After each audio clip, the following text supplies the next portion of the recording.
2 वर्षांनी पुन्हा माझी कला हातात घेतली. पण त्या दिवसाच्या शेवटी माझ्या डोळ्यात आनंद होता की अश्रू, ते जाणून घ्यायचं असेल तर हा ब्लॉग शेवटपर्यंत नक्की बघा. नमस्कार मंडळी, श्री स्वामी समर्थ. माझ्या ब्लॉगमध्ये तुम्हा सगळ्यांचं मनापासून स्वागत. तर आज आम्ही आलो होतो आमच्याच एका रिलेटिव्हच्या लग्नासाठी. मला आणि माझ्या सिस्टरला मेकअप आर्टिस्ट म्हणून बोलावलं होतं. सह्याद्रीसोबत मी हे कसं करणार हे मला जरा कठीणच वाटत होतं. पण माझी सिस्टर पण माझ्यासोबत असल्यामुळं मला काही काळजी नव्हती, पण तरीही थोडी उत्सुकताही होतीच. आम्ही छान आवरून त्यांनी दिलेल्या लोकेशनवर पोहोचलो. हॉलमध्ये पोहोचल्यावर क्षणभर वाटलं, वा किती सुंदर सजावट, सप्तपदी, डोली, लाईट सगळंच डोळ्यात साठवून ठेवावं असं होतं. आणि तिथं सॉन्ग म्हणायला सुद्धा गायक आणले होते. एक नंबरच होतं. त्यानंतर लगेचच आम्ही कामाला सुरुवात केली. मग सुरू झाली खरी धावपळ. मग हेअरस्टाईल घालायचं, मेकअप करायचं आणि एक झालं की एक प्रत्येकाला सुंदर दिसायचंच होतं.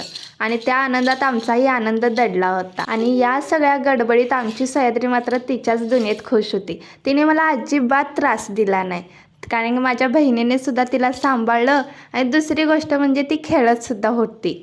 तिचं हसणं पाहिलं की दिवसभराचा थकवाही क्षणात विसरायला होतोच माझा. आणि खरंच तिची खूप मदतच झाली मी म्हणेन सह्याद्रीला. आणि मी आणि माझी सिस्टर आम्ही दोघी मिळून खूप छान मेकअप केला सगळ्यांचाच. इतकं छान वाटलं, त्यांना पण खूप आवडला. सगळेजणच कौतुक करत होते. तर मेकअप हा माझ्या सिस्टरने केला होता, एकदम एक नंबर असा. आणि हेअरस्टाईल ज्या होत्या त्या मी घातल्या होत्या.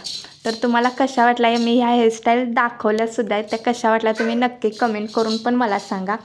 आणि त्यातूनच रिलेटिव्हचंच लग्न आहे, त्यामुळं मी स्वतःसाठी पण एक छान साडी आणली होती. तिथे थोडं तयार व्हायचं ठरवलंसुद्धा होतं, पण कधी वेळ निघून गेला आणि दिवस पूर्ण केला हे कळलंच नाही.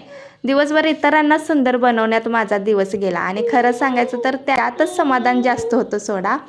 पण मला काय तयार होता आलंच नाही. तुम्ही माझा फेस बघू शकताय, पूर्ण असा थकवा चेहऱ्यावर दिसतोय. लग्न झाल्यानंतरच लगेचच त्यांचं रिसेप्शनसुद्धा होतं, त्यामुळं लग्नानंतर रिसेप्शन, त्यामुळे पूर्ण दिवसभर आमची मेहनतच सुरू होती. आणि त्या मेहनतीनंतर सगळ्यांच्या चेहऱ्यावरचं हसू पाहून आम्हालासुद्धा कष्टाचं चीज झाले. तर दिवस खूप दमदार होता, पण काही दिवस असे असतात जे शरीराला थकवतात सुद्धा आणि मनाला कायम आठवणी देऊन जातात.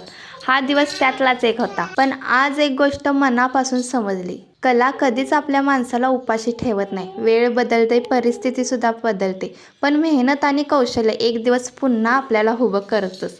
त्या दिवशी मला फक्त काम मिळालं नाही, मला माझी हरवलेली ओळख पुन्हा मिळाली.